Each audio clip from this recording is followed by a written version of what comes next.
5 তারিখের আগে কে ছিল মাঠে? এই আজহারুল ইসলাম মান্নান সাহেব ছিল। এটা হলো সম্পূর্ণ ভিত্তিহীন কথা এবং এটা এর মাধ্যমে করছে, এটা আমরা সবাই জানি, এটা পাগলও জানে এটা এর মাধ্যমে করছে। আজহারুল ইসলাম মান্নান সাহেব কখনো মির্জা আব্বাস সম্বন্ধে এই ধরনের কথা বলতে পারে না। আমার জানা মতে মির্জা আব্বাস এবং আর মান্নান ভাই, আজহারুল ইসলাম মান্নান ভাই, এটা ছোট ভাই বড় ভাই, আমি যেটা জানি অত্যন্ত মির্জা আব্বাস সাহেব এই মান্নান সাহেবকে স্থানও করে। তাদের মধ্যে একটা সুসম্পর্ক আমি ইতিমধ্যে কয়েকটা প্রোগ্রামে দেখেছি এবং আমি পার্টি বসে দেখেছি, তাদের মধ্যে এত একটা সুন্দর সুসম্পর্ক। আজহারুল ইসলাম মান্নান সাহেব কখনো মির্জা আব্বাস সম্বন্ধে এরকম কথা বলতেই পারে না।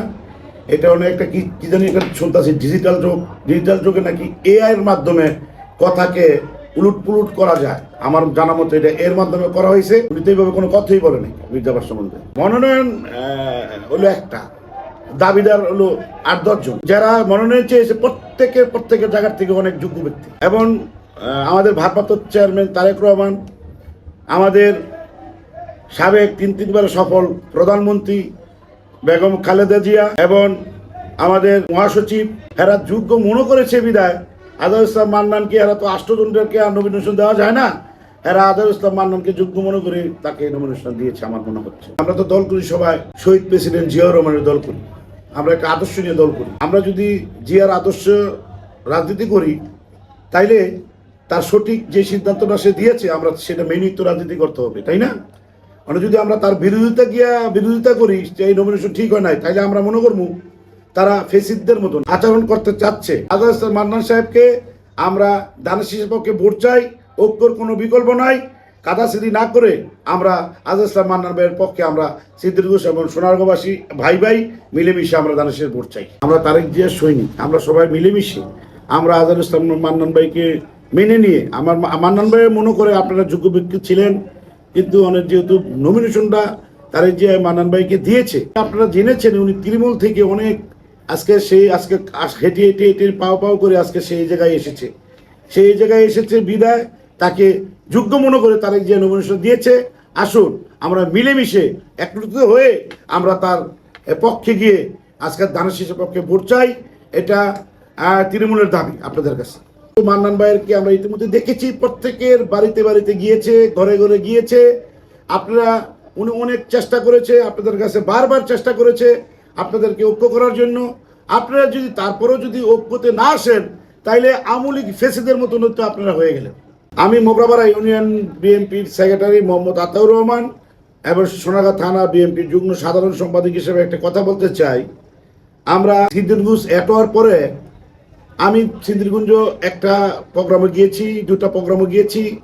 আমার তো এত ভালো লাগছে, আমার সোনারগাঁও থেকে সিদ্দিরগঞ্জের মানুষ মান্নান ভাইকে যেভাবে আপন করে নিয়েছে এটা ভাষায় প্রকাশ করার মতন না। আমি মোগরাপাড়া ইউনিয়নের পক্ষ থেকে আমি সিদ্দিরগঞ্জবাসীকে আমি আবারও আমার বিএনপির পক্ষ থেকে আমি অন্তঃস্থল থেকে তাদেরকে স্বাগত জানাচ্ছি। এবং আমার মোগরাপাড়া সোনারগাঁয়ের বাসী আপনারাও মান্নান ভাইয়ের পক্ষে সিদ্দিরগঞ্জের লানি ব্যাপকভাবে একটা প্রচারণায় নামেন। আপনাদের কাছে আমার বিশেষ দাবি রইল।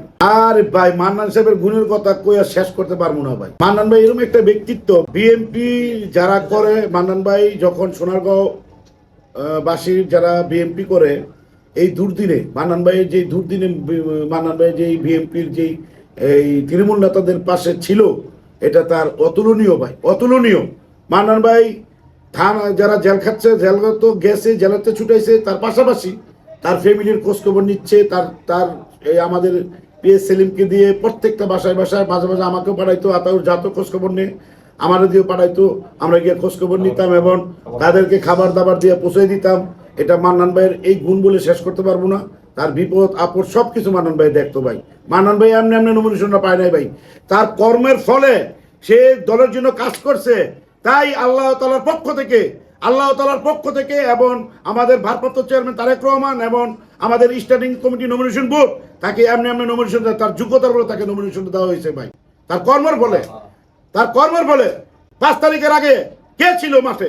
এই আজহারুল ইসলাম মান্নান সাহেব ছিল। আজহারুল ইসলাম মান্নানের কোনো বিকল্প ছিল না। আসুন ভেদাভেদ ভুলে গিয়ে আমরা আজহারুল ইসলাম মান্নানকে সিদ্দিরগঞ্জবাসী যেভাবে আমাদেরকে গ্রহণ করে নিয়েছে, আমরা সোনারগাঁওবাসী তাকে এভাবে গ্রহণ করে নিয়ে আমরা সবাই দানের শীষের পক্ষে ভোট চাবো এবং তাকে আমরা নির্বাচিত করে তাকে আমরা সংসদে পাঠাবো ইনশাল্লাহ।